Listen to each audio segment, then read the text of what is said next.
반갑습니다. 내 집 마련 코치 김석준입니다. 오늘은 2019년 내 집 마련 과연 해야 하는가에 대한 이야기를 나눠보겠습니다. 본격적으로 시작하기 전에 좋아요와 구독하기 꼭 눌러주시고요. 경제 기사 혹은 부동산 기사를 보면 집값이 내려간다, 그리고 2019년에도 집값이 내려갈 거다 라는 기사들이 많이 있습니다. 이런 상황에서 사람들은 대부분 집값이 떨어지는데 집을 사야 하는가 라는 의문을 가질 수가 있습니다. 사실 집값이 내려가는 거는 정부 정책이 지금 9.13 대책이 제가 볼 때 효과를 가진다고 생각을 하고요.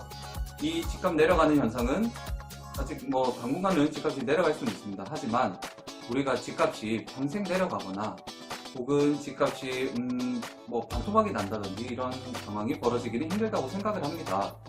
정부 정책에 따라서 단기간으로 그리고 혹은 이제 집값이 내려갈 수는 있지만 이게 대세 하락장으로 이어지고 집값이 하염없이 내려갔느냐, 그리고 일본과 같은 버블 경제의 폭발이라고 말할 수 있느냐, 제가 볼 때는 이런 부분은 아니라고 생각을 합니다.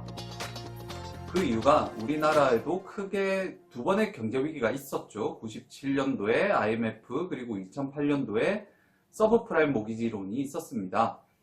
그 두 번의 경제 위기를 겪을 때 확실히 집값이 내려갔죠. 외부의 충격에 의해서 그때는 집값이 내려갔었는데요.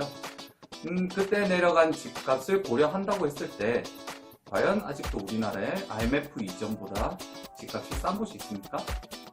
그런 부분을 생각한다면 일시적인 경제적인 충격 그리고 정부의 정책에 따라서 집값이 내려갈 수는 있지만 장기적으로 봤을 때 화폐의 유통량이 늘어나고 화폐 가치가 떨어지는 것을 고려한다면 집값은 우상향 그래프를 그릴 수밖에 없습니다. 네, 그럼 과연 2019년도 집은 우리가 사야 하는가 말아야 하는가? 저는 이 부분은 확실히 지역마다 이제 차이를 조금 둬야 된다고 생각을 합니다. 그게 서울이다, 부산이다, 그리고 대전이다, 이런 큰 도시적인 부분도 있겠지만요. 각 지역에 보면 끊임없이 수요가 있는 지역들이 있습니다. 특히나 이제 회사가 몰려 있다든지 아니면 학군이 좋다든지 이런 지역들은 확실히 끊임없는 수요가 있기 때문에 그 수요가 지속적으로 일어나고 그리고 공급이 향후에 계획이 없다면 그 지역은 이제 집값 하락장에서도 충분히 버틸 여력이 있습니다. 우리가 과거의 부동산 시세 그래프들을 보게 된다면 확실히 2008년도 그리고 2013년까지 이렇게 집값의 대세 하락기, 집값의 하락기에서도 충분히 버티는 단지들이 있고요. 그 단지들의 특징을 잘 찾아서 지금도 그런 단지를 사면 충분히 2019년에는 내 집 마련의 기회가 있다고 생각을 합니다. 지금 언론에서 이야기하는 것처럼 집값이 하락하고 거래량이 줄었고요. 그리고 확실히 요즘에 현장에 나가도 거래가 잘 안 된다고 하시더라고요. 그렇게 거래가 없는 상황에서 내가 원하는 집에, 그리고 아까 전에 말씀드린 것처럼 수요가 풍족한 지역은 경쟁자가 없는 상태에서 내가 원하는 집값 좀 싸게 산다라고 생각을 하시면 됩니다. 그런 곳은 제가 볼 때도 충분히 경쟁력이 있기 때문에 그리고 정부 정책이 변하거나 그리고 향후 경제가 좋아졌을 때 집값 오를 때는 그런 단지들은 충분히 많이 오를 여력이 있습니다. 저는 집값이 내려가고 그리고 거래량이 없는 지금 같은 시기가 내 집 마련, 특히나 실거주를 하시는 내 집 마련을 원하시는 분들에게는 적기라고 생각을 합니다. 집값이 떨어지는데 집을 사야 하는가 하는 두려움을 가지고 계실 수는 있습니다. 이런 분들은 제가 오히려 반문을 합니다. 집값이 오를 때 그러면 기분 좋게 집을 사실 수가 있습니까? 집값이 오를 때는 또 너무 비싸게 집을 사는 게 아닌가라는 두려움 때문에 집을 사지 못하고요.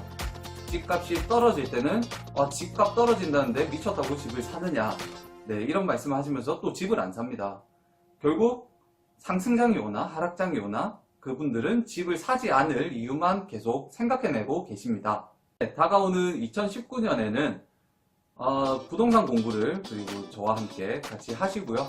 부동산 공부를 하시고 기준을 세우신 뒤에 그 기준에 적합한 아파트 매물이 거래량이 없는 그 틈을 타서 싸게 나왔을 때 산다면은 성공적인 내 집 마련을 충분히 하실 수가 있다고 생각을 합니다. 2019년은 내 집 마련 TV와 함께 부동산 공부하시고요. 내 집 마련 노하우와 정보 많이 얻어가셔서 꼭 성공적인 내 집 마련 하시기를 바랍니다. 네, 마치기 전에 오늘도 역시 좋아요와 구독하기 다시 한번 확인해 주시고요. 대한민국의 모든 가정이 내 집 마련을 하는 그날까지 내 집 마련 TV는 함께합니다. 화이팅!